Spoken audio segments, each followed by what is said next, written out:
Assalamualaikum warahmatullahi wabarakatuh. Sobat Misteri Sunyi Mencekam, mudah-mudahan Anda masih setia bersama channel kami yang setiap harinya selalu menyuguhkan cerita-cerita misteri yang menarik.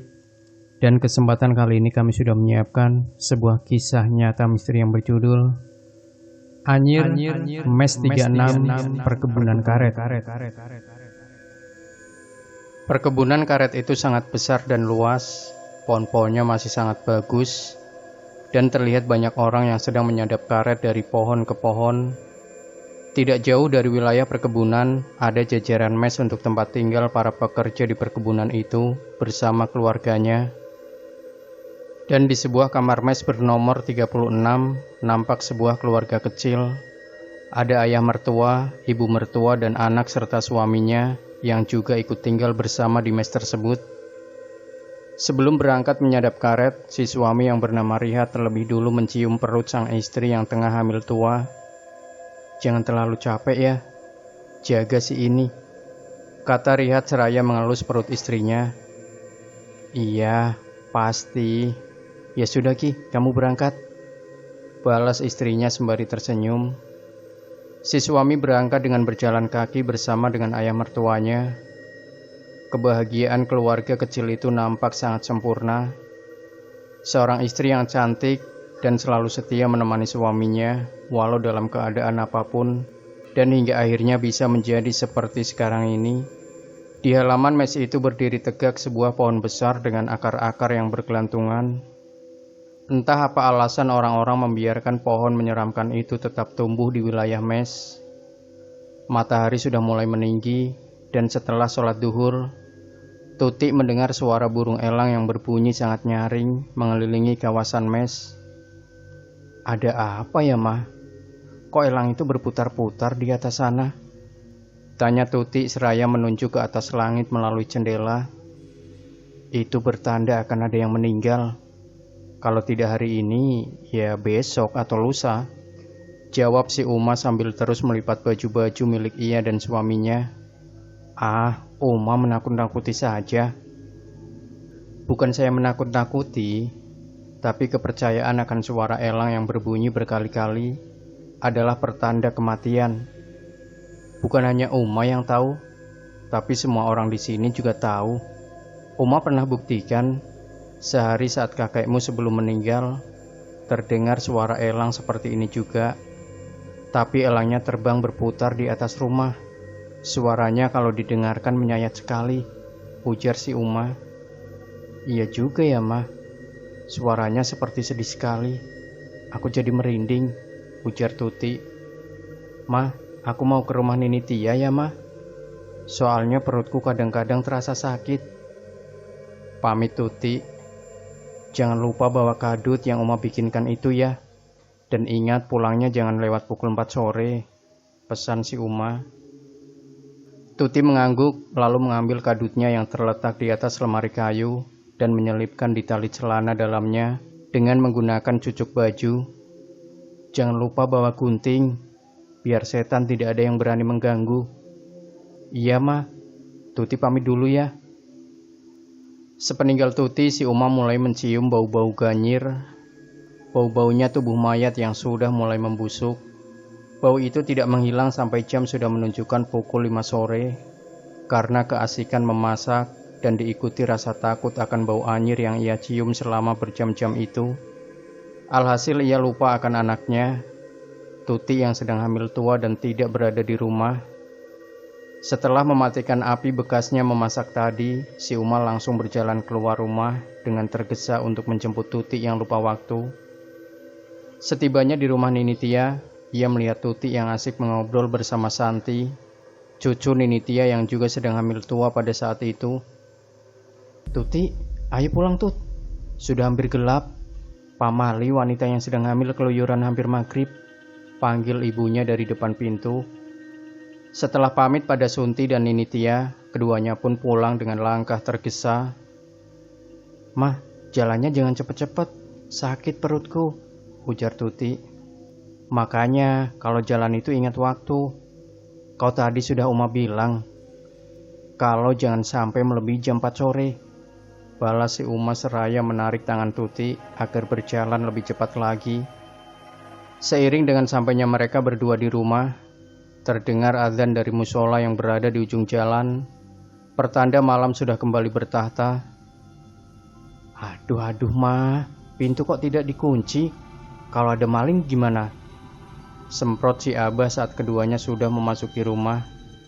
Tak ingin memperpanjang masalah, ibunya Tuti langsung pergi ke dapur dan menyiapkan makanan untuk anak, menantu dan suaminya.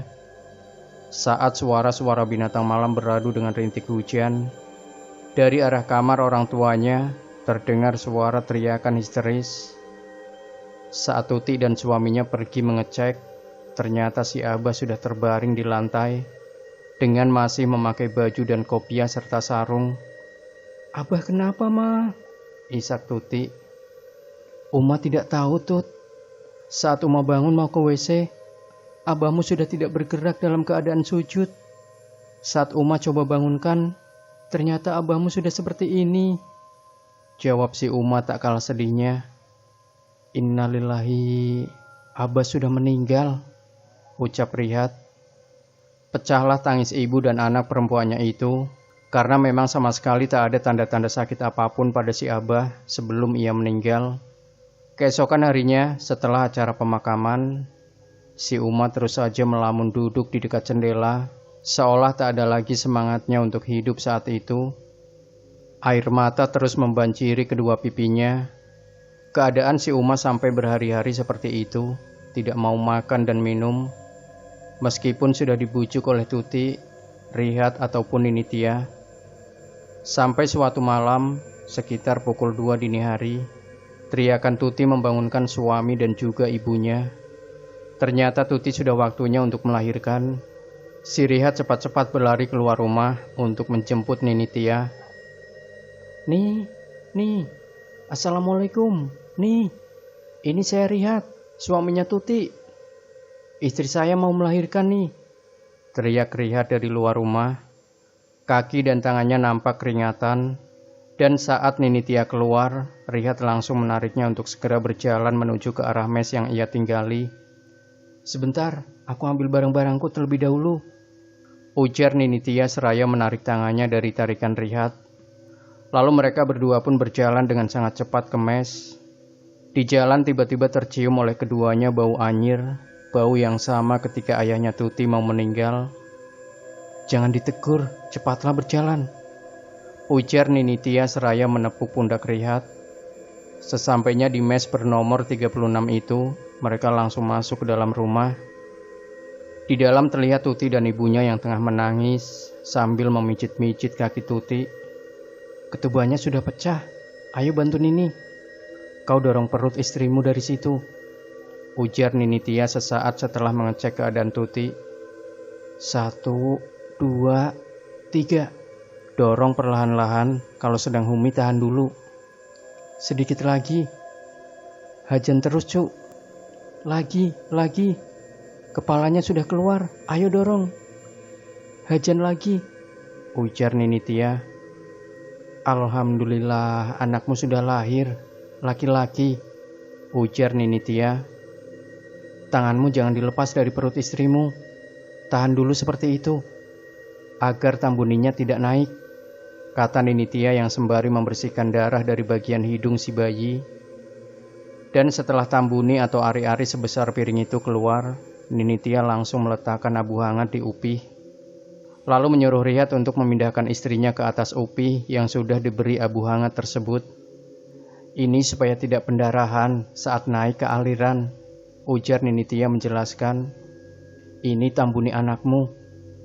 Nanti tanam beserta daun sawang, kasih garam, secari kertas, pensil dan juga bambu kecil yang dipotong terbalik, biar tambuni anakmu tidak diambil makhluk halus, ujar Ninitia.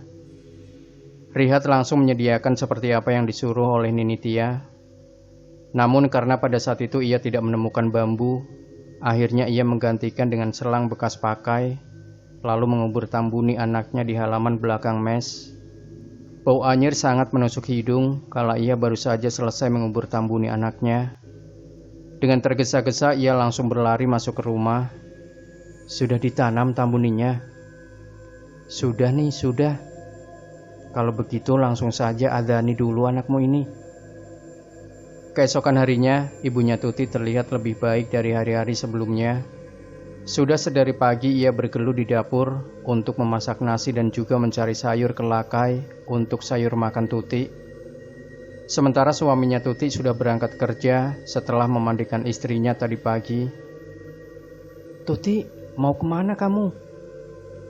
Wanita sehabis melahirkan itu jangan banyak gerak. Sobekannya masih belum sembuh. Nanti kalau kamu terlalu banyak gerak, malah susah sembuh lukanya.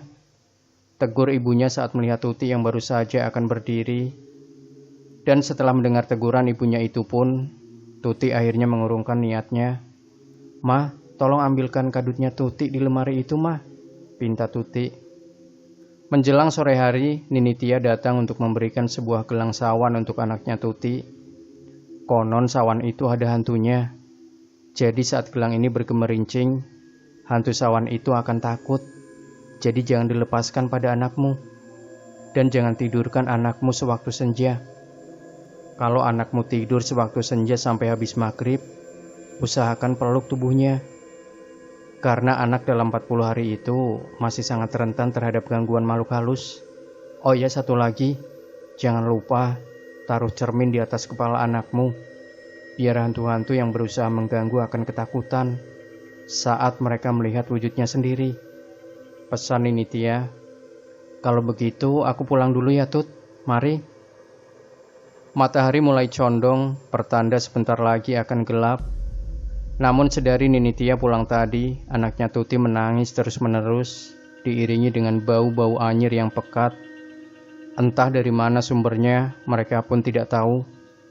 Tangisan bayi itu dari senja sampai sehabis isya, bahkan suaranya sudah hampir tidak terdengar lagi. Karena saking lamanya menangis, Tuti dan ibunya dibuat panik dan khawatir. Untungnya saat Rihat pulang, bayinya langsung berhenti menangis dan mau ditidurkan. "Anakmu menangis terus, Hat. Kata orang, tidak baik anak bayi begini menangis lama-lama. Itu pertanda buruk untuk orang-orang di sekitarnya," ujar si Uma. Uma selalu bilang begitu. Mungkin anakku menangis ya karena haus atau masuk angin, bantah Tuti tak setuju. Tapi tadi Uma pegang ubun-ubunnya tidak berlobak. Itu berarti anakmu tidak apa-apa, tidak masuk angin. Tapi dia sedang merasakan sesuatu. Sudah Ama, Tuti risih dengar Uma berbicara seperti itu, ujar Tuti. Jangan bersitegang begitu, tidak baik. Yang penting kan sekarang dia sudah tidak menangis lagi, kata Rihat menengahi. Tepat tengah malam, bau-bau anyir semakin pekat tercium. Udara saat itu juga sangat dingin menusuk sampai ke tulang. Dan suara-suara burung gagak terdengar sampai ke dalam rumah. Suaranya kadang-kadang terdengar begitu dekat dan kadang-kadang menjauh. Rihat bangun dari tempat tidurnya dan melihat istrinya sedang menyusui anak mereka di sampingnya. "Belum tidur?" tanya Rihat. "Belum bisa. Anak kita selalu terkejut kalau aku memejamkan mata. Aku makan dulu ya. Nanti aku gantikan menidurkan si kecil," ujar Rihat. Ya, kebiasaan lama Rihat mulai muncul lagi. Dia bisa tiba-tiba lapar di tengah malam seperti itu. Di dapur, Rihat mengambil sepotong ikan patin dan sesendok sambal terasi, lalu menuangkan air panas ke nasinya, lalu mulai makan. Namun lagi-lagi bau anyir tercium. Bahkan karena saking pekatnya bau anyir itu, Rihat sampai tersedak dan muntah. Baunya tepat berada di halaman belakang. Rihat yang penasaran itu pun langsung mengintip melalui lubang kecil di dapur tersebut. Dan tanpa sengaja matanya menangkap sebuah bayangan hitam yang sedang mengobrak-abrik tanah. Namun mereka tidak yakin dengan apa yang ia lihat. Rihat mengucek-ngucek matanya, lalu mulai mengintip lagi. Tak terduga, dari arah lubang yang sama, muncul sebuah mata putih pucat yang juga tengah menatapnya. Rihat terlonjak kaget dan berteriak, membuat istrinya yang berada di kamar ikut kaget. Rihat berlari sampai kakinya terantuk pintu dan berdarah. Nafasnya tak beraturan, namun ia enggan untuk memberitahu Tuti tentang apa yang baru saja ia lihat. "Kenapa? Kok teriak-teriak?" tanya Tuti. "Anu, itu, tidak ada apa-apa. Sini, kugantikan menidurkan anak kita," jawab Rihat terdengar gugup. "Yakin gak apa-apa?" Rihat tersenyum, lalu meraih tubuh anaknya dan menidurkannya sambil berjalan. "Jangan menidurkannya sambil berjalan, nanti anakmu nagih. Tidak akan bisa tidur kalau tidak digendong sambil jalan. Kalau sudah begitu, mau makan dan buang air pun susah," ujar si Uma yang tiba-tiba saja sudah berada di ambang pintu kamar. "Jangan lupa itu kelambu diruntuh, dipasang," lanjut Uma sebelum pergi. Terdengar suara kletek-kletek dari arah dapur yang kemungkinan Uma sedang membuat kopi. "Aku tidur sebentar ya. Nanti kalau dia mau menyusu, bangunkan saja aku." "Iya, kamu pasti capek sekali. Tidur saja mumpung si kecil masih lelap." Keadaan benar-benar hening malam itu. Bahkan suara jangkrik yang sering berada di sekitar mes pun tidak terdengar. Lama terdengar suara seseorang tengah bersenandung kecil. Siapa yang bernyanyi malam-malam begini? Batin Rihat seraya meletakkan anaknya di atas tempat tidur. Lalu ia sendiri berjalan ke arah jendela, membukanya sedikit, dan wush! Angin dari arah luar menempur ke dalam, membawa bau anyir yang masih tercium pekat. Bergegas Rihat menutup kembali jendela, namun saat ia menoleh ke belakang, nampak seorang perempuan dengan rambut yang panjang menjulur sampai ke lantai. "Ah!" teriak Rihat sembari menutup matanya. Teriakannya membangunkan Tuti. Ia mengucek-ngucek matanya yang masih terasa berat. "Kenapa?" tanya Tuti. Ada perempuan dengan rambut yang sangat panjang berada di sini," ujar Rihat. "Kamu berhayal barangkali. Tidak ada siapa-siapa di sini," kata Tuti seraya bangun dan hendak menggendong anaknya. Namun ternyata bayinya sudah tidak ada. Dan bersamaan dengan itu, terdengar suara tangisan anak mereka dari arah dapur. "Ya Allah, kamu tinggalin anak kita di dapur. Orang tua macam apa kamu ini, hah?" ujar Tuti berusaha bangun dari tempat tidur. Tetapi Rihat terlebih dahulu berlari ke asal suara dan menemukan anaknya berada di lantai dapur dengan keadaan ubun-ubun yang basah. Bibirnya membiru karena menangis. Marahnya Tuti awet sampai keesokan harinya. Ia sama sekali tidak menyapa suaminya sedikit pun. Ia masih menganggap Rihat adalah sosok ayah yang sangat teledor, yang dengan sengaja dan tidak bersalah tega meninggalkan anak mereka di dapur. Hari itu perlahan-lahan Tuti sudah mulai turun dari tempat tidur dan mandi sendiri. Meski saat ia berdiri tubuhnya langsung terasa sempoyongan, dan seperti yang dikatakan ibunya, Tuti terpaksa harus memakai babat pengganti kalau ingin mandi, agar tidak sempoyongan kalau jalan. "Makan dulu, Tut. Ini ada sayur bayam sama ikan lais, biar air susumu tidak kering," ujar ibunya saat melihat Tuti yang berjalan melewati pintu dapur. "Hanis kok ditinggal sendiri di kamar, Mah?" "Tadi dia masih tidur, Tut. Di atas tempat tidur juga sudah Uma letakkan cermin. Lebih baik kamu makan dulu. Nanti Hanis biar Uma yang jaga. Kamu pasti capek kan semalaman menyusui dan begadang." Tuti pun duduk perlahan lalu mulai makan. Ia masih tidak bisa sembarang makan karena masih dalam kurun 40 hari. Kalau orang Kalimantan bilangnya nanti terkena kalalah atau sakit. Dan tidak hanya itu, makan makanan sembarangan juga berakibat tidak baik pada si kecil. Makanya Tuti harus makan seadanya dulu selama 40 hari. Saat sedang makan dan ibunya juga sudah ke kamar untuk menemani anaknya, Tuti mendengar suara senandung seorang perempuan. Tiang diapan, sepenggal lirik yang terdengar cukup jelas di telinga Tuti. "Siapa yang punya anak kecil ya?" gumam Tuti bertanya-tanya. Karena memang seingatnya mes 37 dan 38, 39 itu kosong. Karena para karyawan yang menghuni mes 37 dan 39 lebih memilih tinggal di perkampungan yang berjarak 10 km dari perkebunan. Sementara penghuni mes 38 sudah berhenti kerja setelah istrinya meninggal karena suatu penyakit. Setelah selesai makan, Tuti masuk ke dalam kamar. "Mah, mes di sebelah ada yang menempati ya?" tanya Tuti. Si Uma mengerutkan keningnya. "Maksudmu?" ujar si Uma balik bertanya. "Itu tadi aku rasa mendengar suara orang nyanyi. Sepertinya sedang menidurkan anaknya." "Masa, Tut? Perasaan Uma bolak-balik jemur cucian tadi. Tidak lihat adanya tetangga baru." "Kamu salah dengar mungkin, Tut." Tuti terdiam, ia nampak tidak percaya jika yang ia dengar tadi hanyalah sebuah hayalannya saja. "Mah, kalau kita sering mencium bau anyir itu, pertanda apa ya, Mah?" tanya Tuti pelan. "Kata nenekmu dulu, itu pertanda kalau ada hantu di sekitar kita. Tapi, sudahlah Tut, jangan terlalu dipikirkan. Bisa saja kan itu bau tambuni anakmu yang sudah mulai mengalami pembusukan." "Memangnya dikuburkan di mana tambuni Hanis, Mah?" "Itu, di belakang mes sepertinya." Selepas asar, Hanis bayi mulai kembali menangis. Suara tangisannya sampai parau, membuat Tuti juga ikut menangis. Ibunya Tuti menaruh beberapa mangkuk air di depan pintu, dan juga membuat tanda silang serta garis lurus dari dapur dan kunyit di bawah pintu dan jendela. Si Uma juga menaruh hitam arang di pertengahan antara kedua alisnya Hanis. Anehnya, tangisan Hanis berangsur-angsur berhenti. Kalau anak bayi seperti ini menangis setelah asar sampai maghrib, itu tandanya dia diganggu oleh sesuatu. Makanya dikasih arang seperti ini, agar dia tidak melihat sosok-sosok pengganggu itu lagi.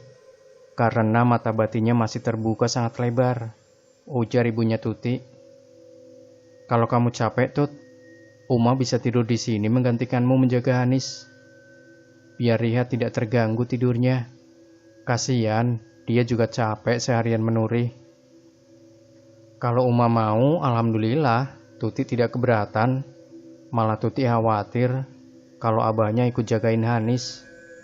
Soalnya tadi malam dia meninggalkan Hanis di dapur, Mah.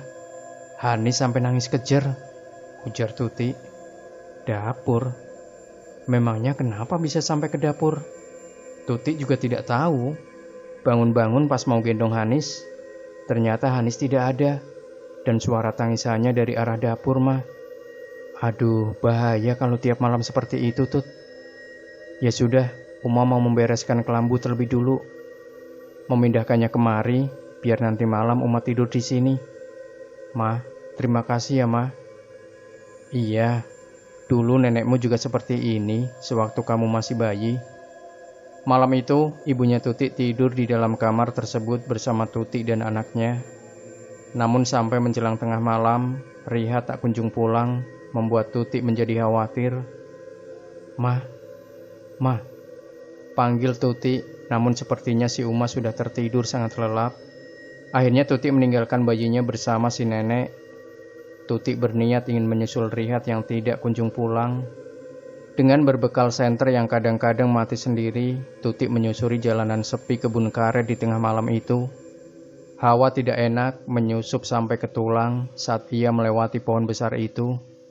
Tuti mempercepat langkahnya, namun senter yang ia bawa tiba-tiba mati. Duk duk duk. Akhirnya setelah dipukul-pukul, senternya pun kembali menyala. Tuti terus berjalan menyusuri jalanan sepi di tengah perkebunan karet. Tiba-tiba cahaya senter yang diarahkan ke depan menangkap sesosok perempuan berambut panjang hingga ke tanah. Perempuan itu berdiri mematung di depan jalan sana, membuat Tuti seketika menghentikan langkahnya. Ia menggenggam erat kadut yang berada di balik bajunya. "Siapapun kamu, tolong jangan menggangguku," gumam Tuti seraya membalikkan arah langkahnya. Ia tak berani untuk meneruskan langkah menyusul suaminya yang kemungkinan ada di pos jaga yang masih berjarak 2 km dari tempatnya berdiri saat itu. Saat bau anyir kembali menyeruak, Tuti langsung memutuskan untuk berlari. Ia tak lagi menghiraukan keadaannya yang masih baru beberapa hari melahirkan, serta masih dalam tahap pemulihan. Ia merasa ada sesuatu yang sepertinya merosot keluar dari jalan kelahiran miliknya. Tapi rasa takut akan sosok yang ia lihat tadi lebih terasa daripada rasa takut akan batumbung atau rahim yang menjulur keluar. Tuti terlalu fokus berlari hingga ia tidak menyadari kalau sosok hantu perempuan berambut panjang itu sudah berdiri tepat di hadapannya. "Ah!" teriak Tuti terjatuh. Dan untungnya suara teriakan Tuti itu didengar oleh suami dan beberapa temannya yang baru saja pulang. Mereka berlari ke arah suara dan melihat cahaya senter yang sudah mengarah ke atas. Saat senter milik temannya Rihat diarahkan ke sosok tubuh yang terbaring di tanah tersebut, sontak Rihat langsung mengenalinya. "Ya Allah, kenapa istriku bisa sampai kemari?" ujar Rihat seraya berlari menghampiri tubuh istrinya. "Lihat, ada cacaran darah di sini. Lebih baik kita bawa istrimu pulang," ujar salah satu teman Rihat yang menyenter seonggok darah kental yang berada di tanah. Singkatnya mereka mengantar Rihat dan istrinya sampai ke rumah. "Ada apa dengan Tuti?" tanya ibunya panik. "Kami menemukannya di..." "Tidak ada apa-apa, Mah. Tolong jagakan Hanis ya, Mah," potong Rihat. "Bisa tolong panggilkan ini Tia?" Tanpa menjawab, salah satu temannya Rihat langsung berlari keluar untuk menjemput Nini Tia. "Kamu kenapa? Apa yang kamu cari sampai bisa seperti ini?" ucap Rihat gemetaran. "Memangnya Tuti kenapa bisa sampai seperti ini, Hat? Apa dia tadi menyusulmu?" "Aku tidak tahu, Mah. Kami menemukannya sudah seperti ini," isak Rihat tertahan. Setengah jam kemudian barulah Nini Tia datang karena ternyata Sunti baru saja melahirkan. Tuti yang baru sadar terus menangis dengan tubuh yang gemetar. Ia juga bahkan tak mampu bersuara, babatnya naik. "Dia ini pasti habis berlari," ujar Nini Tia. Keesokan harinya, Tuti masih gemetar ketakutan. Badannya panas demam. Setelah perutnya diurut, barulah ketahuan kalau rahimnya sudah keluar. Nini Tia berusaha untuk menaikkan kembali posisi rahimnya. Dan setelah hampir setengah jam, rahimnya hanya bisa dinaikkan sedikit. "Ada apa sebenarnya, Tuti? Coba ceritakan pada Nini."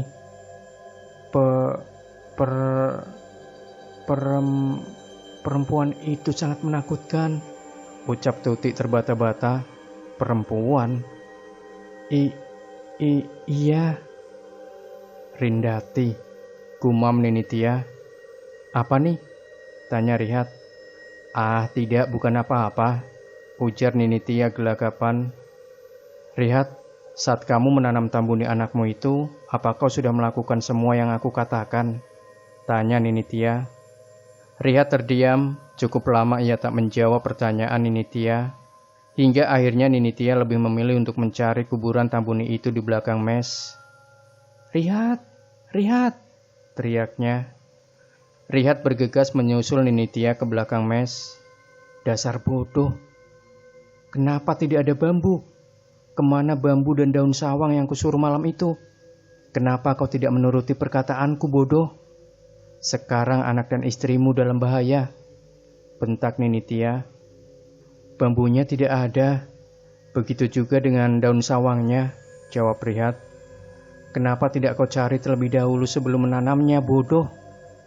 Maaf nih, tapi malam itu aku benar-benar tidak tahu harus berbuat apa, karena itu adalah momen pertama dalam hidupku melihat anakku. Sekarang cepat cari sawang dan bambu, gantung di depan pintu dan jendela, biar makhluk itu tidak bisa masuk ke dalam rumah," ujar Nini Tia. Tanpa berani menjawab, Rihat langsung bergegas mengambil parangnya, lalu pergi mencari sawang dan bambu seperti yang disuruh oleh Nini Tia. Sementara di dalam mes, Tuti mulai menunjukkan perubahan sikap. Wajahnya nampak lebih pucat, dan terus menatap anaknya tanpa berkedip dalam waktu yang sangat lama. "Tuti, kau tidak apa-apa?" tanya Nini Tia yang sudah curiga akan perubahan sikap Tuti. "Buatkan ayunan untuk anakku," ujar Tuti. "Apa? Bukankah anakmu belum genap 40 hari dan juga belum bapalas? Sebelum itu tidak boleh diayun." "Kemarikan anakku," pinta Tuti. Ibunya langsung menyerahkan bayi tersebut pada Tuti.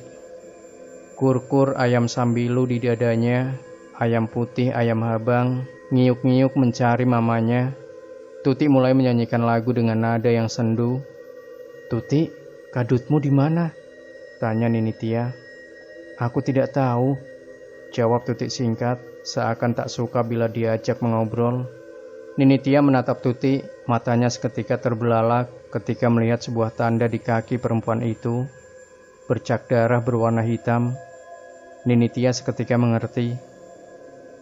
Tuti, boleh Nini pegang anakmu dulu?" "Jangan sentuh anakku," teriak Tuti. Nini Tia tercekat. Benar dugaannya, kalau Tuti saat itu sedang dirasuki. Ia langsung bergegas keluar kamar dan menemui ibunya Tuti di dapur. "Dia bukan Tuti," bisik Nini Tia yang langsung membuat ibunya Tuti menjatuhkan sendok sayurnya ke lantai. "Shh, jangan keras-keras. Lalu apa yang harus kita lakukan? Apa Tuti akan baik-baik saja? Aduh, aku khawatir sekali dengan Tuti," ujar ibunya mulai panik. "Aku akan berusaha mengulur waktu. Makhluk itu tidak akan keluar rumah di waktu siang begini. Nah, kau carilah menantumu, bantu dia mengumpulkan sawang dan bambu runcing," ujar Nini Tia. Tanpa banyak tanya, ibunya Tuti langsung pergi melewati pintu belakang dengan pisau kecil di tangannya. Nini Tia keluar rumah dan memetik beberapa tangkai bunga melati, juga menangkap seekor ayam, lalu membunuh ayam tersebut dan mengeluarkan isi perutnya, menyajikannya di dalam piring putih, serta sejari darah ayam di dalam gelas, dan membawanya ke kamar Tuti.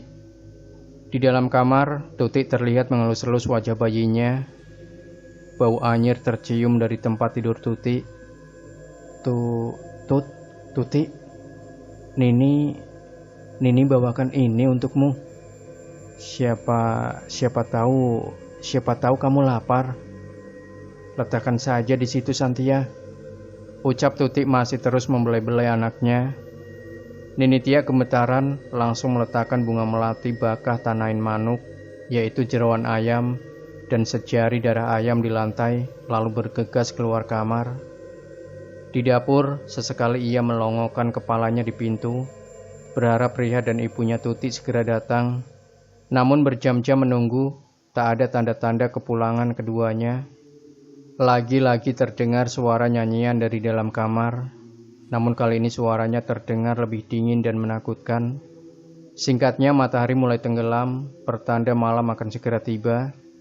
Dari kejauhan, Riyad sudah pulang membawa banyak potongan-potongan bambu runcing dan juga daun sawang yang dia dapatkan dari kampung. "Kemana saja kau ini, Riyad? Sudah hampir malam begini baru pulang," bentak Nini Tia. "Aku mencari sawang dan bambu ini di kampung. Bayangkan saja, bagaimana caranya aku bisa secepat kilat pulang pergi dari sini ke kampung dan dari kampung ke sini," ujar Riyad setengah emosi. "Kita terlambat. Makhluk itu sudah berada di sini, di dalam mes ini." "Hah? Sudah, jangan banyak tanya. Sekarang pasang bambu itu mengelilingi pohon besar di situ.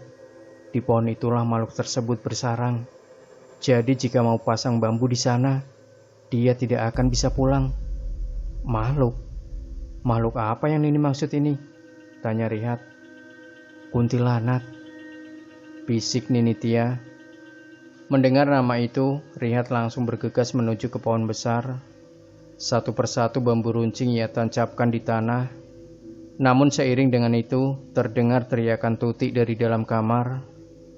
Nini Tia melihat tubuh Tuti yang seperti 3 jari berada di atas lantai seperti melayang.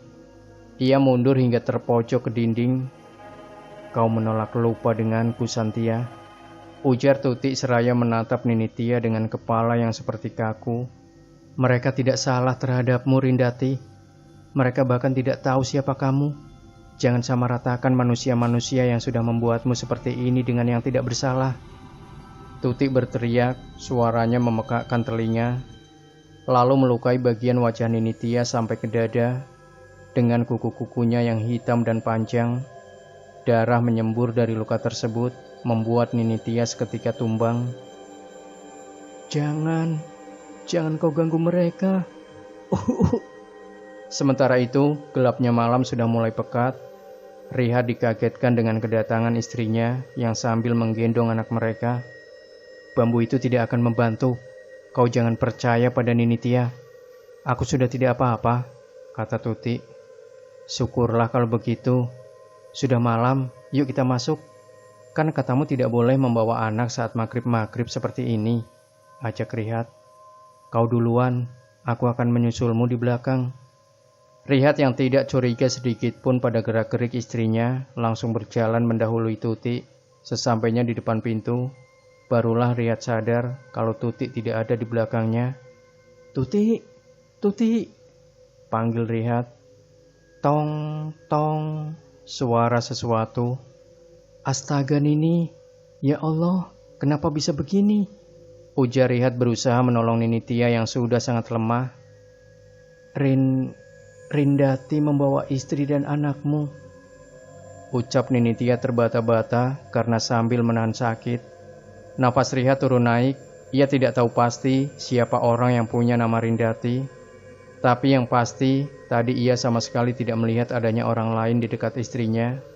Apa mungkin itu nama dari sosok kuntilanak yang dikatakan oleh Nini Tia tadi? Dengan berat hati, terpaksa Rihat berlari keluar mes. Ia mengetuk satu persatu pintu mes yang berisi beberapa orang penyadap karet. Namun tak ada satupun yang membukakan pintu. Hingga saat ia sudah hampir putus asa berkeliling dan berteriak-teriak di perkebunan karet itu, dari kejauhan terlihat beberapa orang yang sedang berjalan kaki. Senter milik mereka diarahkan ke sana kemari. Rihat yang melihat itu pun langsung berlari ke arah orang-orang tersebut. Dan setelah dekat, ternyata orang-orang yang datang itu merupakan ibu mertuanya bersama beberapa warga lainnya. Nini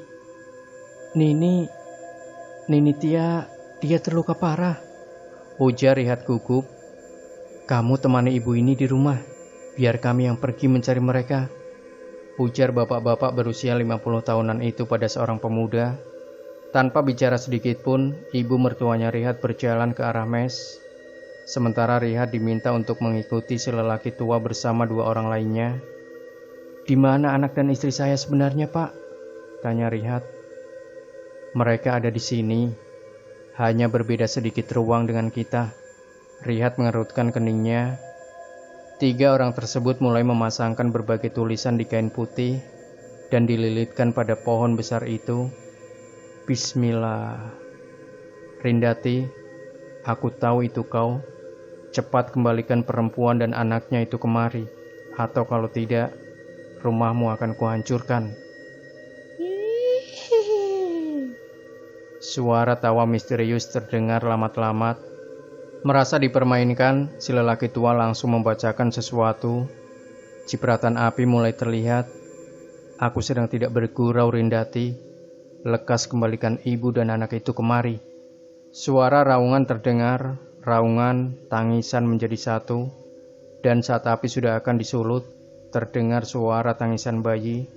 Jemput istri dan anakmu, cepat. Rihat bergegas masuk ke area pohon dan menemukan istri juga anaknya yang tengah terbaring lemas di tanah.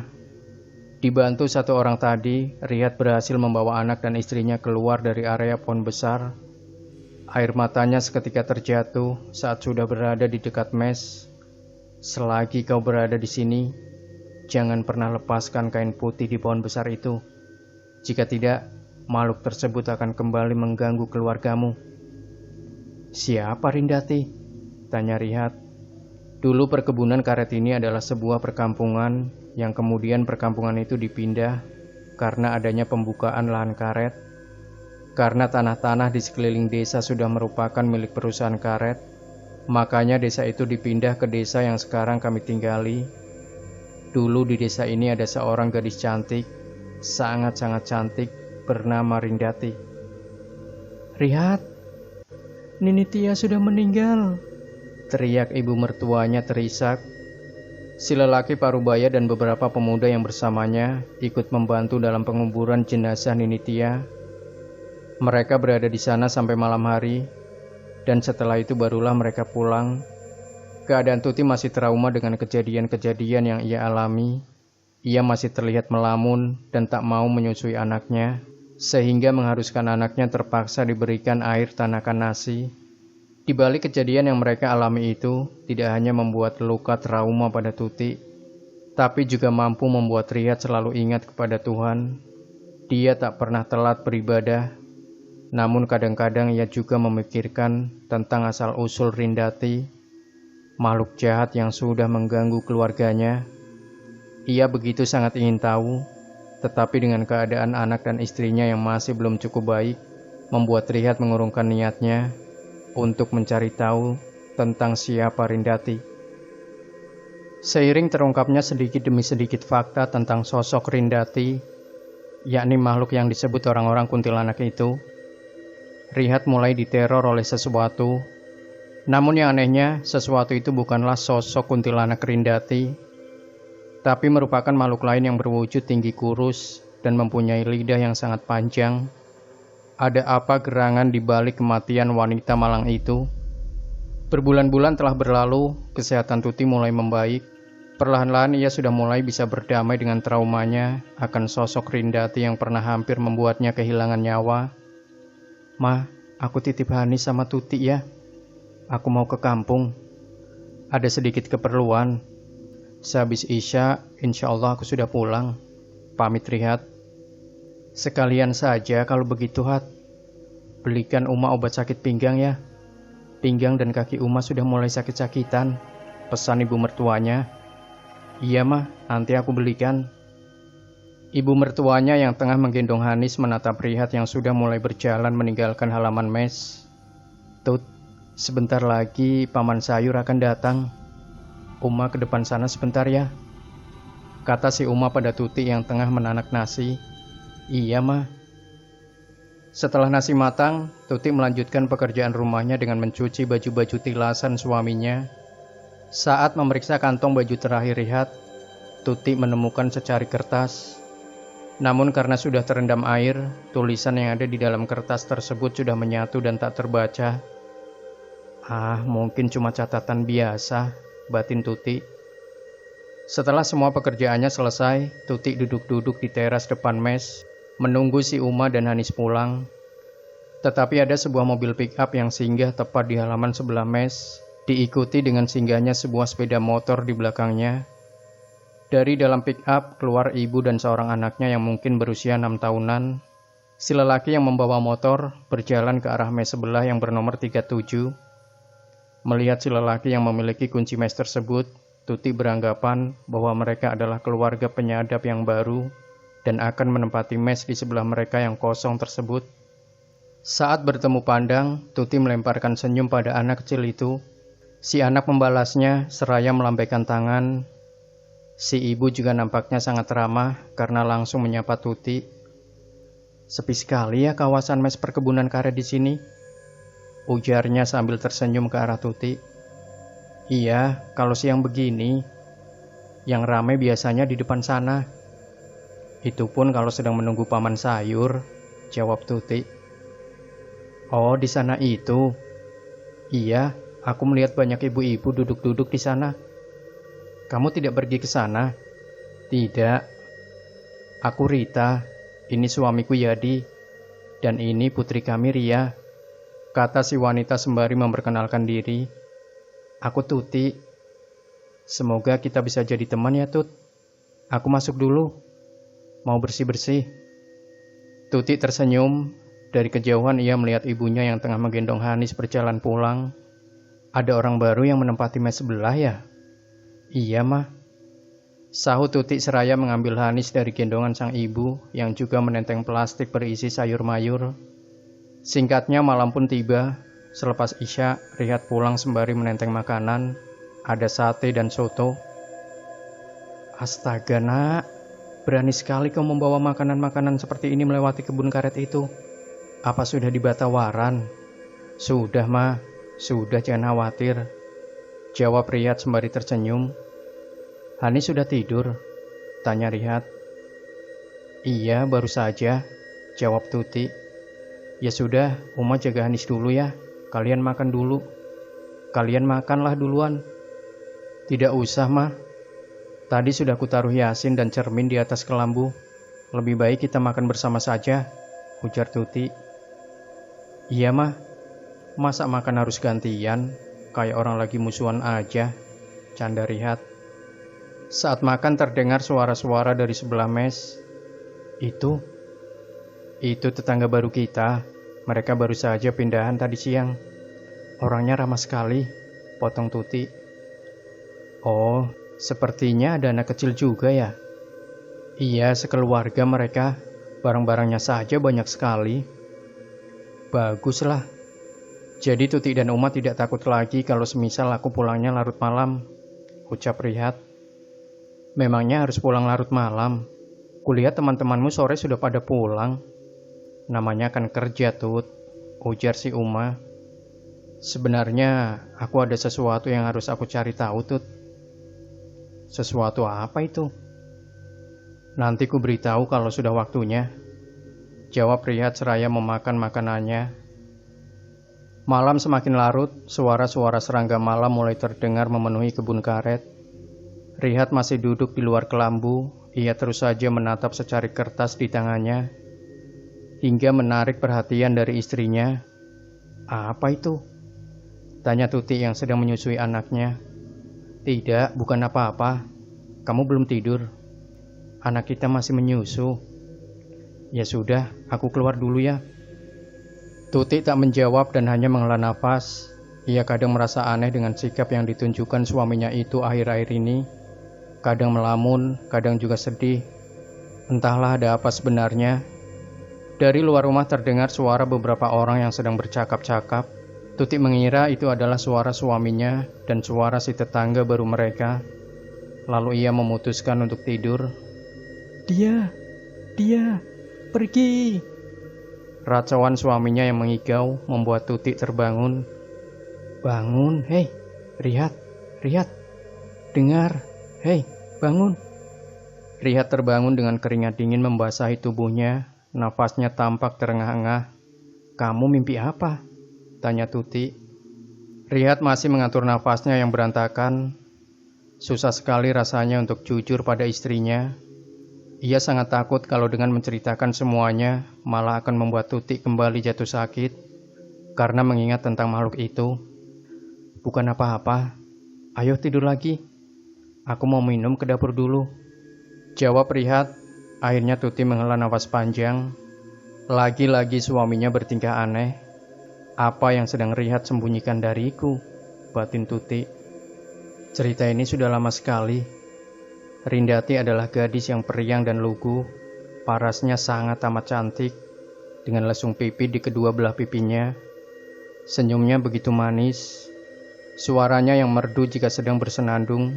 Dia mempunyai seorang adik yang kala itu berusia kurang dari 1 tahun. Dia sering bermain dengan anak-anak kecil di bawah pohon tua yang sekarang berada di dekat mes kalian itu. Di sana dulu ada bekas tali ayunan yang dibuat untuk Rinda bermain bersama anak-anak desa lainnya. Kehidupan Rindati sangat sempurna jika dilihat dari luar, namun di dalamnya terdapat luka lebar yang menganga. Ya, luka itu tercipta dari perselingkuhan ayahnya dengan seorang perempuan. Perempuan itu datang ke rumah keluarga Rindati, hidup di tengah-tengah keluarga kecil itu, hingga akhirnya diikuti oleh anak tiri si ayahnya tersebut. Lalu mereka semua tinggal berumah bersama.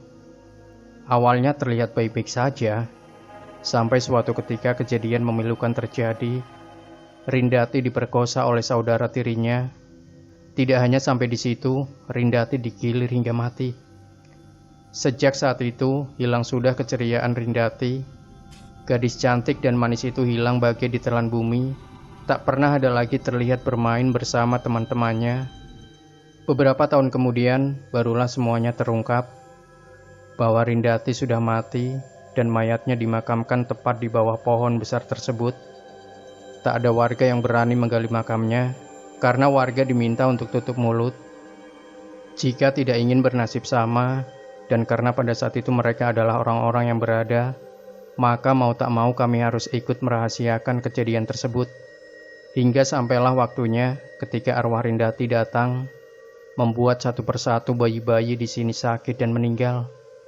Sampai banyak warga yang pindah ke desa lain saat mereka tengah hamil, karena takut jika anaknya lahir akan menjadi korban keganasan arwahnya Rindati.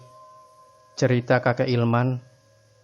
Cerita itu terus saja terngiang-ngiang di telinga Rihat, hingga tanpa sengaja mata pahatnya patah, karena ternyata yang ia pahat adalah batang dalam pohon karet yang sangat keras.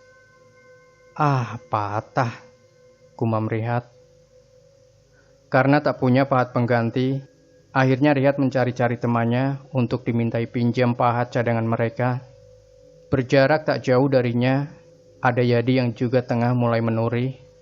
"Boleh aku pinjam pahatmu? Punya aku patah keduanya," ujar Rihat. "Boleh, ini pakai saja," kata Yadi seraya menyerahkan pahat cadangannya. "Terima kasih ya, nanti kalau sudah sampai mes akan kukembalikan." "Pakai saja, aku belum membutuhkan pahat itu." "Sekali lagi terima kasih ya." "Iya, sama-sama." Selesai menyadap karet, mereka pulang bersama. Sekitar pukul 3 sore mereka sudah sampai di mes, karena Yadi memanglah berangkat menggunakan motornya. "Ini pahatmu. Aku mau ke kampung juga hari ini untuk membeli pahat yang baru. Terima kasih atas pinjamannya ya," ucap Rihat saat mengembalikan pahat milik tetangga barunya tersebut. "Kau mau ke kampung? Boleh aku ikut? Soalnya aku mau membeli rokok. Kemarin saat pindah lupa," ujar Yadi. Rihat terdiam sebentar, lalu menyetujui untuk Yadi ikut. "Ya sudah kalau begitu. Aku makan dan siap-siap terlebih dulu ya," lanjutnya. Di dalam rumah terlihat Tuti yang sedang duduk melipat pakaian. "Mau kemana?" "Mau beli pahat ke kampung, pahatku patah." "Pulang jangan malam-malam," pesan Tuti. "Sekalian belikan kue kering buat camilannya Hanis." Rihat mengangguk lalu bergegas ke dapur untuk mandi dan makan. Selesai mandi dan berpakaian, ia ke dapur, sepiring nasi hangat serta tumis kangkung dan juga ikan patin goreng. "Mau piring kelumbuk juga, Hat?" tanya ibu mertuanya seraya meletakkan sedikit sambal yang hanya terbuat dari cabai mentah dan bawang mentah yang diulek dengan sedikit garam. "Terima kasih, Mah." Rihat lalu makan dengan sangat lahap. Ibu mertuanya juga membuatkan segelas teh untuk Rihat. Namun Rihat hanya meminum separuh gelas saja karena terdengar suara Yadi dari arah luar. "Mau kemana, Hat? Kok terburu-buru?" tanya ibu mertuanya. "Mau beli pahat, Mah, ke kampung. Memang ada yang jual pahat selain pasar?" "Ada, Mah." "Oh ya sudah, pamit istrimu sama anakmu dulu sana. Hati-hati di jalan ya, Nak," kata mertuanya lagi. "Iya, Mah." Setelah makan, ia pun masuk sebentar ke dalam kamar, mengambil dompet dan uangnya. "Aku pergi dulu ya, Tut. Cuma kue kering kah yang dibeli? Kamu tidak mau pesan apa-apa?"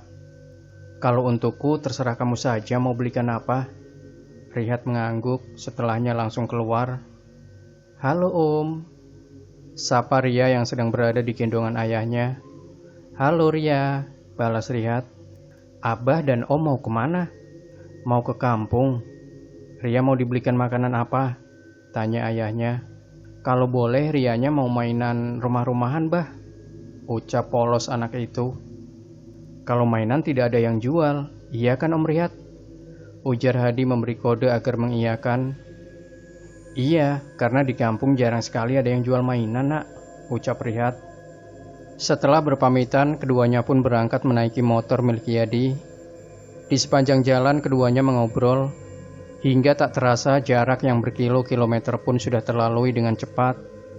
Mereka mulai memasuki kawasan perkampungan. "Belok kiri ya." "Nah, di situ. Itu warung yang terbesar dan terlengkap di sini," tunjuk Rihat. Perpet perpet perpet perpet perpet. Motor milik Yadi diparkirkan tepat di depan warung. Lalu mereka berdua turun. "Yang ini berapa?" "Itu 35.000. Kalau yang di bawahnya itu 25.000. Rihat mengambil kedua pahat tersebut. "Aku ambil 2, sama kue kering dan mie instan 5 bungkus." Selesai membeli apa yang menjadi tujuan, keduanya pun keluar dari warung. Kamu pulang saja duluan. Aku nanti sehabis maghrib." "Loh, kenapa?" Nanti ku temani, mau kemana? Arahin saja, nanti ku antar. Tidak enak, masa perginya sama-sama pulangnya sendiri-sendiri, tolak Yadi. Sebenarnya aku mau ke rumah kakek Ilman, mau bertanya kelanjutan kisah hidup Rindati. Yadi mengerutkan keningnya. Kamu jangan bilang kamu berselingkuh, ujar Yadi. Ah, yang benar saja kamu ini. Mana ada aku berselingkuh. Rindati itu sudah meninggal berpuluh-puluh tahun yang lalu. Arwahnya pernah hampir membunuh istri dan juga anakku, kata Rihat tanpa ia sadari si bapak-bapak pemilik warung. Hantu? Wah, aku jadi penasaran. Aku ikut ya, ujar Yadi. Rihat terdiam. Tapi jangan kasih tahu istriku ya, Yat. Nanti dia sakit. Aman. Rahasiamu tak akan bocor. Keduanya lalu berangkat ke rumah kakek Ilman sesuai yang diarahkan oleh Rihat. Selamat sore, sapa Rihat pada seorang kakek-kakek yang tengah minum kopi. Oh, Rihat, mari masuk. Setelah berbasa-basi serta mengenalkan Yadi pada kakek Ilman, Rihat mulai menanyakan perihal lanjutan cerita dari kisah Rindati. Tidak ada yang tahu kenapa Rindati menjadikan anak-anak sebagai korbannya. Lalu adik dan ibunya kemana saat Rindati diperlakukan dengan sangat keji seperti itu oleh saudara tirinya? Pasti kau bertanya seperti itu kan? Mereka melakukan hal itu tepat saat senja kuning, dan saat Rindati berada di perjalanan untuk pulang, ibunya menjadi gila karena hilangnya Rindati. Ia menanyakan kepada setiap orang, namun tak ada satupun dari warga yang mau memberitahukan kebenarannya. Bahkan sampai ibunya mati karena sakit, ia tak tahu penyebab Rindati menghilang.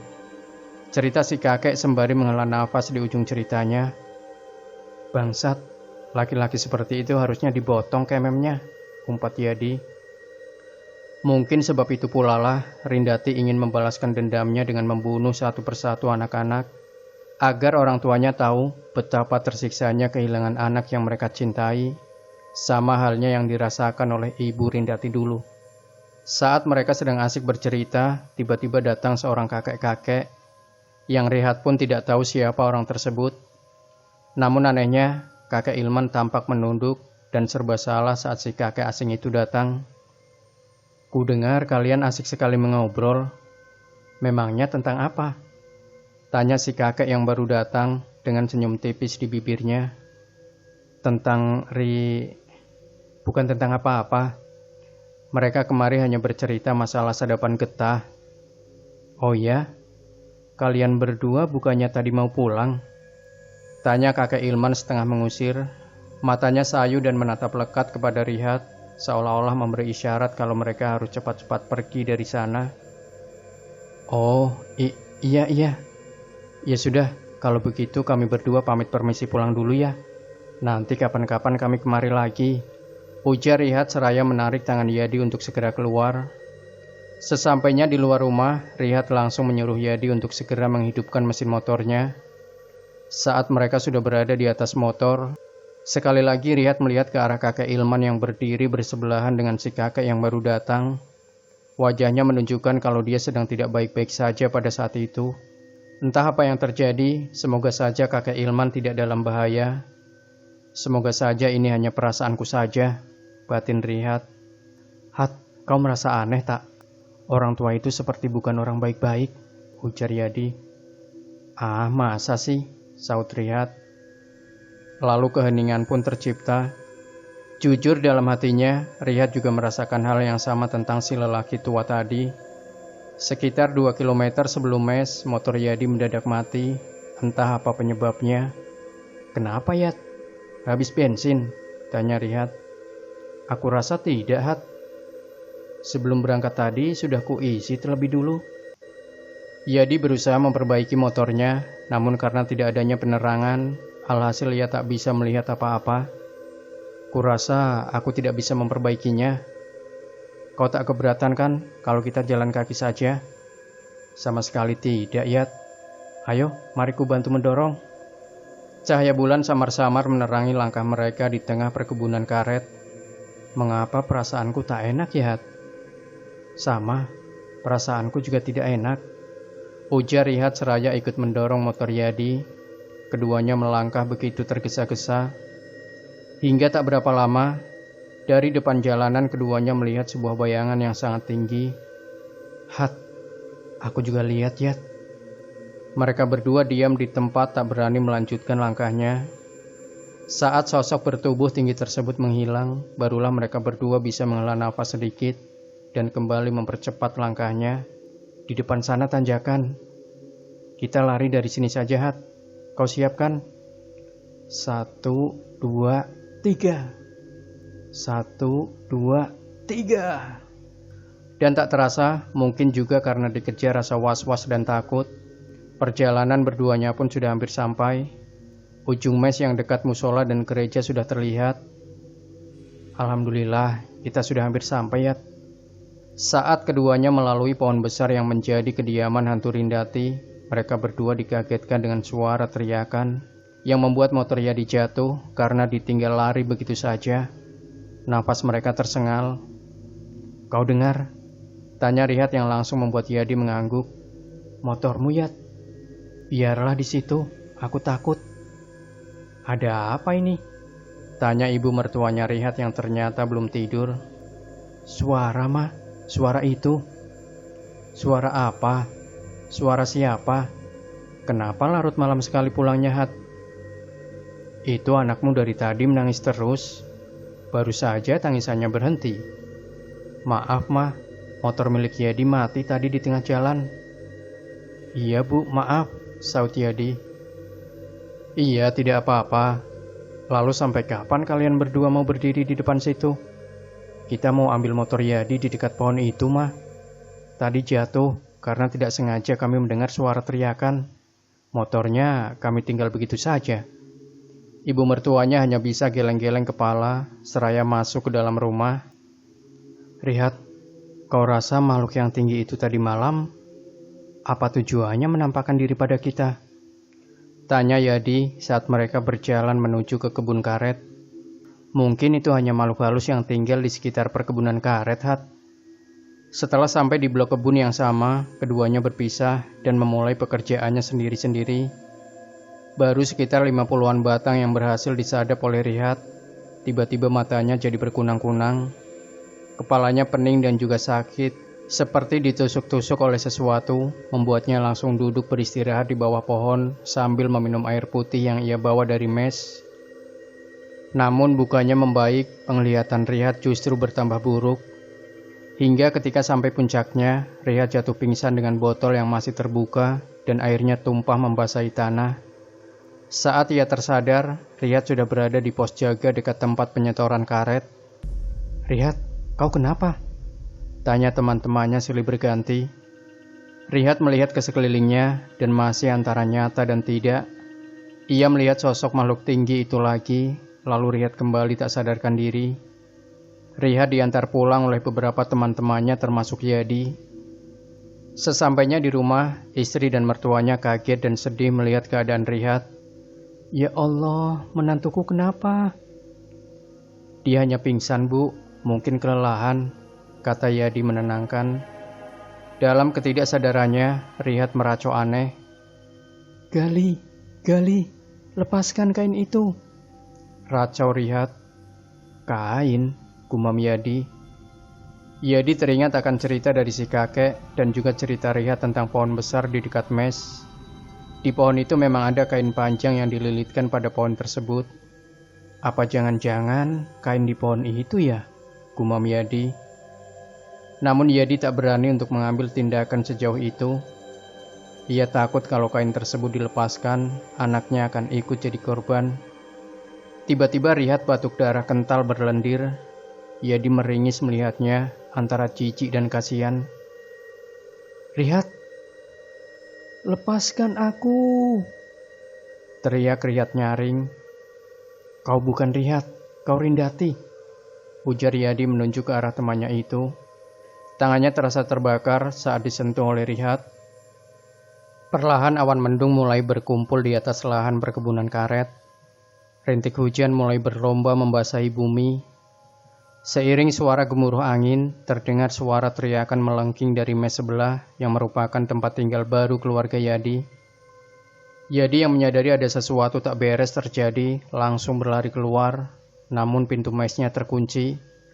Sementara angin dan hujan bergemuruh, berkali-kali Yadi mencoba mendobrak pintunya, namun nihil.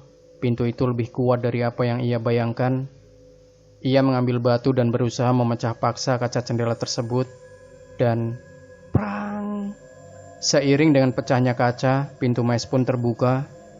Dengan napas terengah dan dada yang berdebar, Yadi masuk ke dalam rumah. Terlihat istri dan juga anaknya sudah terluka dan terbaring di lantai. Tangisnya pecah begitu saja. Teriakan kesal, marah dan sedih campur aduk terdengar. Untungnya luka yang dialami oleh kedua orang tercintanya itu tidak terlalu parah dan hanya membuat torehan kecil saja. Setelah istrinya sadar, ia bercerita bahwa ada seseorang yang menyerupai Rihat ingin mencoba melukai ia dan anaknya. Tidak mungkin.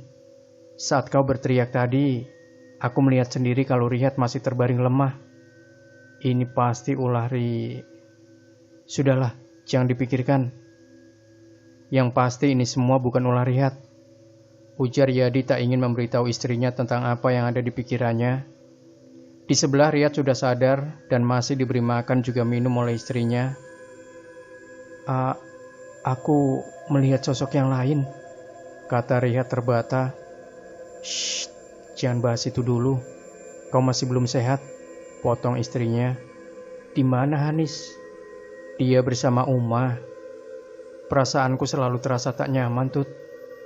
Aku merasa seperti ada yang sedang mengawasi kita. Kain itu masih ada di pohon kah? Lanjut Rihat. Masih ada? Memangnya ada apa? Aku takut dia kembali, jawab Rihat. Kau tadi meracau, kau menyebut Gali dan Kain. Apa kau ingat? Tanya Tuti. Rihat menggeleng. Rihat, kau pasti tak akan percaya dengan apa yang anak dan istriku alami. Mereka melihatku hendak melukai istri dan anakku. Padahal aku sendiri berada di sini bersamamu dan istrimu. Ujar Yadi yang baru saja masuk ke dalam. Tuti mengerutkan keningnya. Suamiku tak kemana-mana, sahut Tuti. Maka dari itu, aku rasa ada sesuatu yang menyerupai kamu, Hat. Yang bahkan mungkin juga bisa menyerupai aku, istrimu atau siapapun yang akan membuat kita berselisih. Rihat terdiam, dadanya naik turun. Tak mungkin rasanya ini ulah Rindati. Apa jangan-jangan ada yang mengirimkan sesuatu hal yang gaib pada kita. Aku tidak tahu siapa. Yang pasti jika dibiarkan, ini akan membuat kita dalam bahaya. Aku harus ke rumah ke Ilman, lanjut Yadi. Aku ikut. Jangan, kau masih lemah. Biar aku saja yang pergi. Sementara aku pergi, kutitipkan anak dan istriku pada kalian. Bila ada apa-apa, kumohon jangan biarkan istri dan anakku mengalami hal yang buruk, ucap Yadi. Aku akan segera kembali. Lanjut Yadi seraya bergegas keluar. Tidak berapa lama, terdengar suara anak dan istri Yadi yang memasuki rumah. Tuti dan istrinya Yadi saling tatap tanpa suara. Di mata keduanya nampak berjuta pertanyaan. Bawa anakmu istirahat di sini dulu, nak. Ujar ibunya Tuti menyuruh keduanya untuk beristirahat di dalam kamarnya. Saat keduanya masuk ke dalam kamar ibunya, Tuti mulai bertanya pada suaminya. Ada apa sebenarnya? Kenapa gelagatmu akhir-akhir ini berbeda sekali? Anak kita pun tak pernah lagi kau ajak bermain. Pulang selalu larut malam. Memangnya apa yang sedang kau sembunyikan? Tanya Tuti bertubi-tubi. Jika kukatakan, apa kau akan percaya? Bukan hanya ketidakpercayaanmu, tapi aku juga takut jika aku ceritakan semuanya akan membuatmu ingat dengan hantu itu lagi, Tut. Hantu? Jadi kau masih berusaha mencari tahu tentang setan itu? Aku mulai paham sekarang. Kau cari tahu tentang hantu itu, kau ajak juga si Yadi, dan sekarang hantu itu kembali mengincar kita, aku, anakmu, dan juga keluarga Yadi. Aku tidak tahu lagi harus berbicara apa padamu. Yang pasti akibat dari rasa penasaranmu itu bisa membunuh kami. ujar Tuti emosi. Kau gila. Kau tak pernah memikirkan terlebih dahulu dampak dari apa yang akan kau buat. Besok aku akan pergi dari sini. Silahkan kau nikmati gangguan-gangguan hantu-hantu itu. Malam sudah mulai beranjak. Yadi berlari kencang menuju ke arah mes. Tok tok tok. Bagaimana? Tanya Riyad saat membuka pintu. Kakek Ilman sudah meninggal. Tepat beberapa jam setelah kita pulang dari rumahnya itu. Jawab Yadi dengan wajah pucat pasi. Tangan dan kakinya gemetar ketakutan. Riyad terduduk lemas. Ia tak menyangka kakek Ilman meninggal. Padahal sewaktu malam itu beliau masih sangat sehat. Keadaan semakin menegangkan ketika terdengar kabar bahwa anaknya Sunti meninggal. Ada apa ini? Apa yang terjadi sekarang? Meninggal kenapa? Tanya Riyad dan Yadi bersamaan. Menurut penjelasan suaminya Sunti, sebelum meninggal anak mereka menangis tak henti sampai akhirnya kejang-kejang. Jari-jari tangan dan kakinya juga membiru seketika. Kata lelaki yang menggunakan sarung kotak-kotak tersebut. Ya sudah, lebih baik ayo kita ke rumahnya, ajaknya. Sebentar, ujar Riyad seraya masuk menemui istrinya. Aku ikut membantu di rumah Santi ya Tut. Tuti diam tak menjawab. Ia duduk membelakangi suaminya. Tuti, permasalahan itu aku benar-benar minta maaf. Aku memang bodoh. Aku berjanji tak akan membiarkan makhluk itu membahayakan kalian, ucap Riyad. Tak usah kau berjanji. Buktikan saja omonganmu itu, ketus Tuti. Sebelum pergi, Riyad terlebih dahulu menaruh cermin dan Yasin di atas kelambu untuk jaga-jaga. Siapa tahu makhluk itu juga mengincar anaknya. Aku sudah izin, ayo kita berangkat, ujar Riyad. Mereka berjalan bersama-sama menuju ke rumah Sunti yang juga merupakan rumahnya almarhum Ninitia. Kau kenapa, Yad? Tanya Riyad yang melihat gelagat aneh pada Yadi. Tidak apa-apa, jawabnya gugup. Yang benar, kau tidak apa-apa. Kau berkeringat dingin, Yad. Suara itu. Kau dengar, Yad? Suara?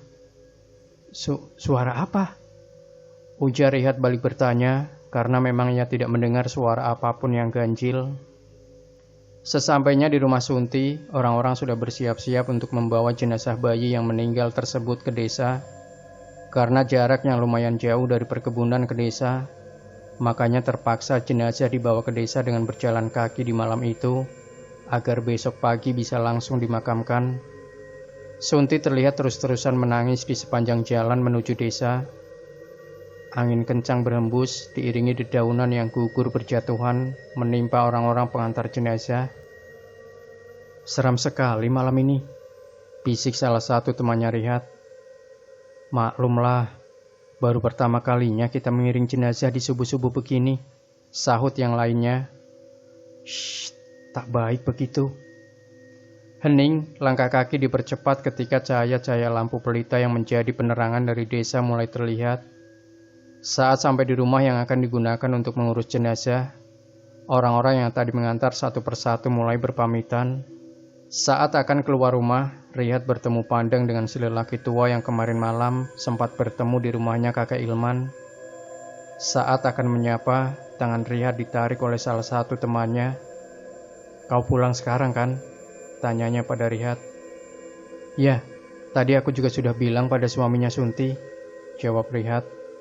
Lalu saat ia bermaksud kembali ke tempat si lelaki tua, ternyata sudah tidak ada siapa-siapa lagi di sana. Selesai pulang menyadap karet, Riyad duduk di depan teras mesnya, matanya menatap lurus ke depan. Sementara itu Yadi dan juga anak istrinya pergi jalan-jalan entah kemana. Kamu mau makan? Tanya Tuti, sepertinya mereka berdua sudah berbaikan. Nanti saja Tut. Uma mana? Ada di dalam bersama Hanis. Duduk sebentar sini. Setelah istrinya duduk di sebelahnya, Riyad mulai menceritakan cerita yang pernah diceritakan oleh kakak Ilman sebelum meninggal. Dan sampai pada saat malam itu, ia dan Yadi yang bertemu dengan si lelaki tua. Menurutmu, apa kematian kakek Ilman ada hubungannya dengan orang tua itu? Tanya Rihat mengakhiri ceritanya. Kalau menurutku mungkin saja iya. Atau bisa juga meninggalnya kakek Ilman karena sesuatu penyakit yang kita tidak ketahui. Rihat menarik napas panjang. Aku yakin makhluk yang mengganggu itu bukan Rindati, tapi makhluk lain. Karena bagaimanapun juga, kuntilanak itu sudah tak bisa keluar untuk mengganggu, ujar Rihat. Lalu makhluk apa? Seumur hidupku, makhluk halus yang paling jahat yang tak pernah kutemui adalah kuntilanak itu. Tidak ada yang lain. Apa kau tidak kasihan mendengar cerita itu, Tut? Tanya Rihat. Tidak. Lagi pula buat apa dia balas dendam pada anak-anak kecil? Kalau aku yang jadi hantu, aku akan bunuh orang-orang yang sudah jahat padaku, bukan melampiaskannya pada anak-anak. Sekali lagi Rihat menarik nafas panjang sebelum ia masuk ke dalam rumah. Udara malam itu sangat dingin menusuk sampai ke dalam tulang. Dingin sekali ya, ujar Rihat. Ini yang disebut anginnya orang mati. Pertanda sebentar lagi akan terjadi kematian di daerah sini. Ah, Uma, ujar Tuti. Mes sebelah kosong. Kemana temanmu itu, Hat? Tanya si Uma. Tidak tahu, Mah. Tadi katanya jalan-jalan. Tapi sampai sekarang belum pulang tuh. Semoga semuanya baik-baik saja, gumam si Uma. Rihat sedikit was-was karena perkataan mertuanya itu, yang biasanya memang jarang sekali meleset. Sebentar-sebentar ia membuka pintu dan melihat keluar rumah, namun tak ada tanda-tanda kedatangan Yadi beserta anak istrinya. Hingga pada saat Rihat juga istrinya sudah terlelap tidur, terdengar teriakan memanggil-manggil nama Rihat dan suara pintu yang dipukul-pukul dengan tergesa. Rihat mengucek-ngucek matanya, lalu beranjak dari tempat tidurnya. Setelah pintu terbuka, Yadi langsung menerobos masuk ke dalam mes dengan keadaan basah kuyup. Kamu kenapa, Yat? Mana anak dan istrimu? Tanya Rihat. Aku tidak tahu, jawab Yadi gemetar. Rihat mengerutkan keningnya. Loh, bukannya tadi sore jalan-jalan sama kamu ya? Yadi mengangguk, namun nampaknya dia tak mau mengatakan sejujurnya apa yang telah terjadi. Rihat menghela nafas berat. Istri dan anakmu di mana? Kenapa kau kemari seorang diri? Apa yang sudah terjadi, hah? Ujar Rihat sedikit emosi. Di jalan tadi, istriku bersikap aneh. Dia melukaiku. Aku rasa dia sudah kemasukan. Dia membawa anak kami pergi. Aku tidak berani mengejarnya, Rihat. Astaga, jadi kau biarkan anak kalian dibawa begitu saja? Ya Tuhan, sekarang juga ayo kita ke sana. Kita cari anakmu sampai dapat, ujar Rihat. Iya, tapi... Shh, tidak ada tapi-tapian. Aku pernah di posisi ini, Yat. Kau tahu? Rihat lalu berjalan ke arah kamar mertuanya untuk berpamitan. Ma, aku keluar sebentar. Tolong temani Hanis dan Tuti di kamar ya, Ma. Memangnya kamu mau kemana, Hat? Malam-malam begini? Sebentar saja, Ma. Jawabnya lalu pergi. Ayo. Ajak Rihat pada Yadi seraya menarik tangan temannya tersebut. Mereka berjalan di bawah gelapnya malam, ditemani suara-suara binatang malam yang bersahutan di pepohonan. Dari kejauhan mata Rihat menangkap sebuah bayangan hitam yang berdiri di tengah jalan. Di mana tempat terakhir istrimu tadi, Yat? Tanya Rihat pada Yadi yang berjalan di belakangnya. Di depan sana, tunjuk Yadi. Lama-lama terdengar suara nyanyian yang biasanya digunakan untuk menidurkan anak-anak di desa. Itu seperti suara istriku, Hat. Mereka berdua memasuki area pohon-pohon karet, mencari asal suara tersebut. Dan tidak berapa lama, senter yang dipegang oleh Rihat diarahkan ke sekeliling. Terlihat di bawah sebuah pohon, istri dan anaknya Yadi sedang duduk dengan wajah yang pucat. Saat Yadi dan Rihat mendekat, istrinya Yadi berteriak sangat nyaring ke arah mereka. Dengan perasaan yang campur aduk antara takut dan berani, Rihat langsung memegangi tangan istrinya Yadi. Pegangi kakinya, Yat. Siapa kau, hah? Rindati. Bukan. Kau bukan dia. "Aku yakin kau bukan dia," teriak Rihat. Istrinya Yadi juga ikut berteriak tak kalah nyaring hingga membuat binatang-binatang malam menjadi senyap. "Tampar pipinya, Yat!" Plak! Dan sesaat kemudian tubuh wanita itu terkulai lemah. "Angkat dan bawa pulang, biar aku yang menggendong anakmu," ujar Rihat. Tanpa mereka ketahui kalau di dalam mesnya, Tuti yang sedang minum air di dapur dibuat pingsan setelah melihat penampakan sosok kurus tinggi yang tepat berdiri di belakangnya, membuat ibunya khawatir dan ketakutan. Di luar kelambu terlihat bayangan-bayangan aneh yang berjalan ke sana kemari, namun tak ada satupun yang berani masuk ke dalam kelambu.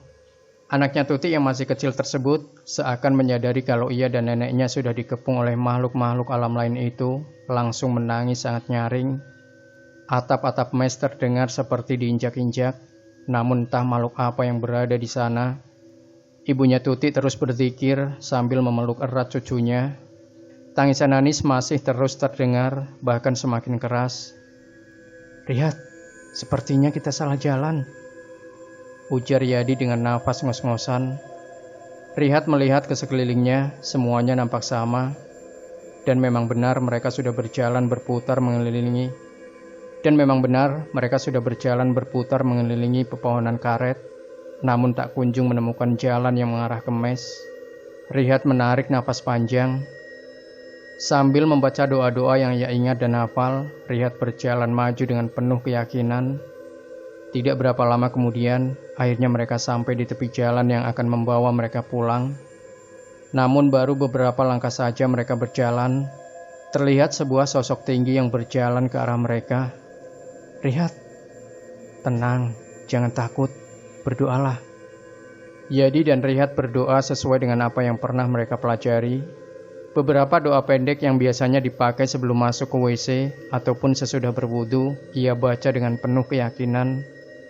Anda jika tidak sedang berada di posisi tersebut, mungkin doa-doa pendek yang dibaca Yadi itu akan membuat geli perut dan telinga orang yang mendengarnya. Namun mereka tak ada yang mempedulikan itu semua.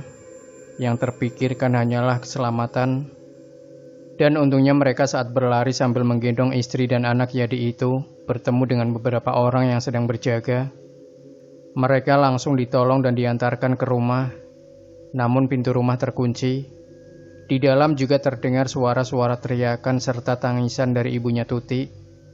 "Ampun Tut, jangan Tut," teriak ibunya, yang membuat Rihat seketika melotot. Ia tahu sedang terjadi sesuatu yang tidak diinginkan di dalam. Dengan sekuat tenaga, Rihat dibantu beberapa orang yang tadi menolong mereka untuk membuka paksa pintu mes. Berkali-kali percobaan selalu gagal, seperti ada sesuatu yang sangat kuat menahan pintu tersebut. Hingga di percobaan kesekian kalinya, pintu pun dapat terbuka. Ibunya Tuti ditemukan sudah dalam keadaan kritis dengan masih memeluk erat cucunya. Darah ada di mana-mana. Sementara Tuti juga tergeletak penuh darah di lantai dengan linggis di tangannya. Rihat tak bisa membendung air matanya lagi. Ia tak menyangka kalau semua ini akan terjadi lagi pada keluarganya. "Ah!" teriak Rihat patah. Beberapa orang yang tadi menolong mereka mencoba mengambil anaknya Rihat dari pelukan sang nenek. Dan untungnya, meski terluka di bagian tangan, bayi itu masih hidup. Rihat berjalan keluar rumah, ia menuju pohon besar. Rihat melepaskan kain yang melilit pohon tersebut. "Aku perintahkan kau balaskan dendamku, Rindati," ujar Rihat dipenuhi dengan emosi. Angin berhembus sangat kencang, menjatuhkan ranting-ranting pohon tua. Gemerisik daun yang tertiup angin bertambah seram suasana.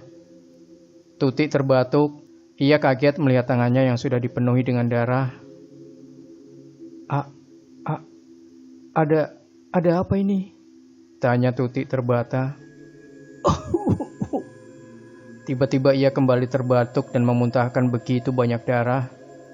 Atap-atap mes berjatuhan ke tanah, membuat beberapa orang yang berada di sana saling tatap dan mendekat. Dan tidak lama setelah itu, Tuti kembali tak sadarkan diri. Rihat terus mengikuti bayangan perempuan itu yang mengarah ke desa. Di matanya terpancar amarah yang begitu besar. Dendamnya kini bersatu dengan dendam kesumat milik Rindati. Perjalanan ke desa tersebut terasa begitu cepat. Saat Rihat mengikuti sosok Rindati ke sebuah rumah yang berada di ujung desa, ia melihat si lelaki tua. Buah! Rihat terpental saat akan masuk ke dalam rumah itu. Rindati menatapnya tajam dan berteriak begitu mengerikan. Rihat mundur karena ia tahu arwah itu sangat jahat dan tak mungkin bisa ia perintah. Pintu tertutup, suasana mendadak senyap. Rintik hujan mulai turun sedikit demi sedikit. Rihat! Panggil Yadi yang menyusulnya menggunakan sepeda. Dari mana kau tahu aku di sini? Sudah, jangan tanyakan itu dulu. Mertuamu meninggal. Istrimu sekarat dan anakmu terluka. Lebih baik kau ikut aku ke perkebunan. Kita harus secepatnya membawa mereka keluar dari wilayah itu. Ujar Yadi seraya menarik tangan Rihat. Mertuaku sudah meninggal. Istriku sekarat. Tanya Rihat gemetar. Rihat berlari pulang, diikuti Yadi yang mengayuh sepedanya. Mereka melewati perkebunan, namun waktu sepertinya sangat lambat. Terasa begitu lama jarak yang mereka tempuh untuk sampai ke mes. Isak tangis Rihat tak berhenti melihat jasad mertuanya yang sudah terbujur. Ia benar-benar sangat kehilangan, karena ia tak lagi menganggap mertuanya sebagai orang lain atau orang tua dari istrinya, tapi sebagai pengganti orang tuanya yang sekarang entah di mana keberadaannya. Hanis, Tuti, ucapnya gemetar. Ibu mertua Rihat telah selesai dimakamkan, sementara Tuti masih terbaring lemah tak sadarkan diri. Sedangkan anaknya kini dijaga oleh istrinya Yadi. Hari-hari berlalu, keadaan Tuti semakin membaik, namun ia masih tak mau berbicara sedikit pun. Alih-alih berbicara, Tuti malah tertawa-tawa sampai menangis dan meraung-raung tak karuan. Anaknya pun tak lagi ia hiraukan. Tuti menjadi gila setelah semua peristiwa mengerikan yang telah terjadi padanya juga keluarganya. Namun begitu, Rihat masih tetap setia mengurus Tuti dan anaknya. Tak pernah sekalipun ia mengeluh. Sampai di mana saat ia dan sahabatnya Yadi akan berpisah karena mereka sudah berhenti bekerja di sana. Tapi setelah kejadian malam itu, tak ada yang tahu siapa si kakek misterius. Karena yang tahu detailnya adalah almarhum kakek Ilman. Namun kuat dugaan kalau beliau adalah salah satu pelaku pembunuhan Rindati. Setelah kejadian itu juga, Yadi ataupun Rihat berusaha keras agar cerita pilu keluarganya tidak menyebar di wilayah itu. Mereka menutup mulut rapat-rapat. Mereka juga bukan asli penduduk yang berasal dari wilayah tersebut. Begitupun juga dengan teman-teman kerja Rihat yang pernah beberapa kali menolong mereka, semuanya adalah perantauan yang terkumpul di sana. Dan semenjak kejadian malam itu juga, arwah Rindati sudah tak pernah muncul untuk mengganggu. Meskipun kadang-kadang masih suka terdengar suara-suaranya yang tengah bersenandung. Kalau untuk Yadi, kenapa bisa tahu kalau Rihat berada di rumah tersebut? Ia tak pernah mengatakan apapun. Bahkan sampai saat mereka berpisah untuk pulang ke daerah mereka masing-masing. Demikian Sobat Misteri Senyum Cekam. Jangan lupa berikan komentar Anda, like, share video ini, subscribe channel Senyum Cekam, dan kembali nantikan cerita-cerita misteri terbaru dari kami. Wassalamualaikum warahmatullahi wabarakatuh.